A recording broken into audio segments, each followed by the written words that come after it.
Mayor Giuliani. Mayor, when will you formally announce your candidacy, and how much time do you plan to spend in California campaigning? Well, formally announced, I don't know, if you go back to my speech, I think I may have. I'm not sure. I think I did, I'm not sure. I don't know what formally means. What I don't get is the non-binding resolution. I don't get it. In the business world, if 2 weeks were spent on a non-binding resolution, it would be considered non-productive.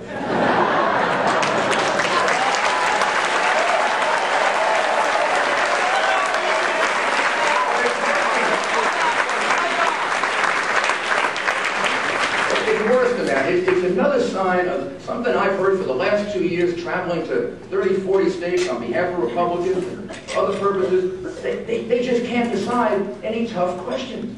A non-binding resolution is a comment without making a decision. It's a commentary on not making a decision. For comments, we have Tim Russert and Chris Matthews and Rush Limbaugh and Sean Hannity, right, left, middle, center. They do a good job of commenting. They do. That's their job. That's what we pay them for. They get paid for. What we pay people in Washington for is to make decisions.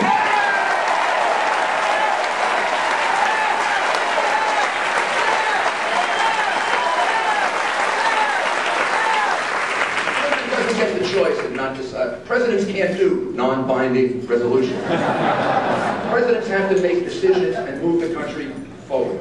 And that's the kind of president that I would like to be. A president who knows,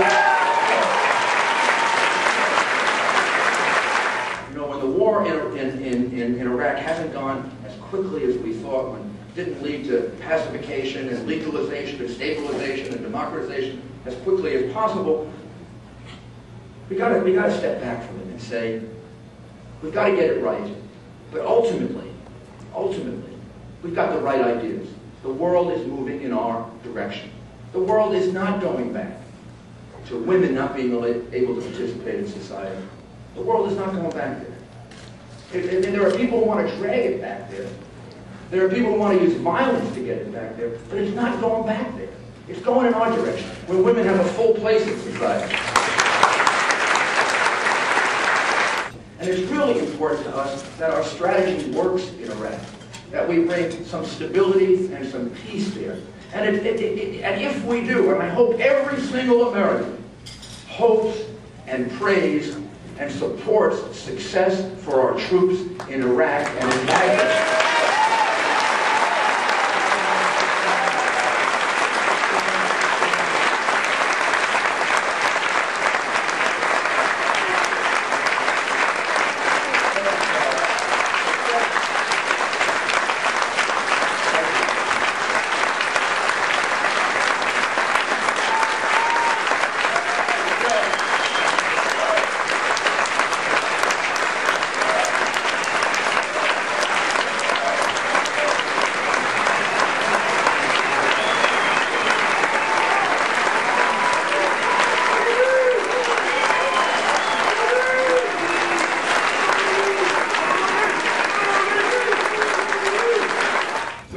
Our goal as Republicans is honestly not about the Republican Party. Our goal is about America. Our goal is about making America stronger, making it greater,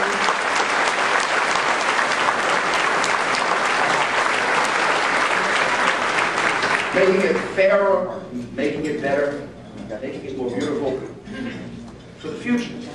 The great moral issue of Ronald Reagan's time was defeating communism. He understood that.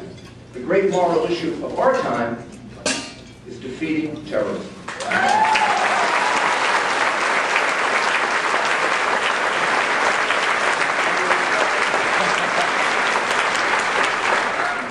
On the day of September 11, 2001, at the end of the day, I think it was my last press conference today, I honestly can't remember the moment.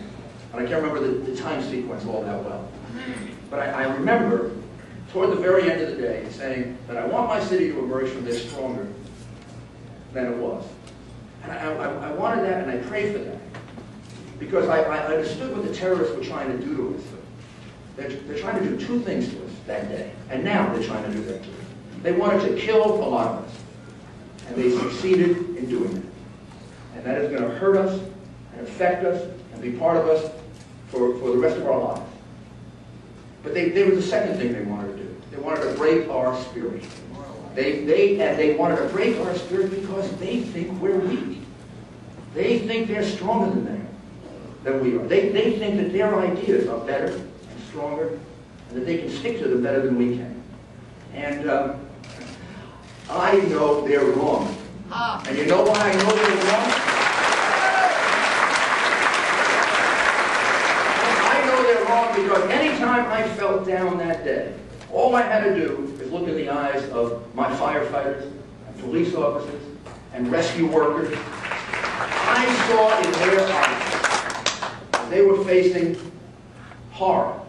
I saw in their eyes, and in the eyes of the construction workers, and the nurses, and the clergymen, and the doctors, and all these people who came and volunteered. I saw in their eyes this determination, and I saw in them that they were the children and the grandchildren of those who fought and died for us to protect us in the Second World War, in Vietnam, in Korea, and in so many other places. We're going to prevail over terrorists because people who live in freedom have more strength than anyone else. They have this kind of strength that lets them know not only what they have to die for, but what they have to live for, to pass it on to their children. So the goal for all Americans, not just for our Republican Party, but for all Americans, has to be freedom and a dedication to it. And we have to recapture that as a Republican Party. And to do that, we need leadership. We're for freedom, we're for the future, and in order to accomplish that, we need leadership that uplifts us and moves us toward the future.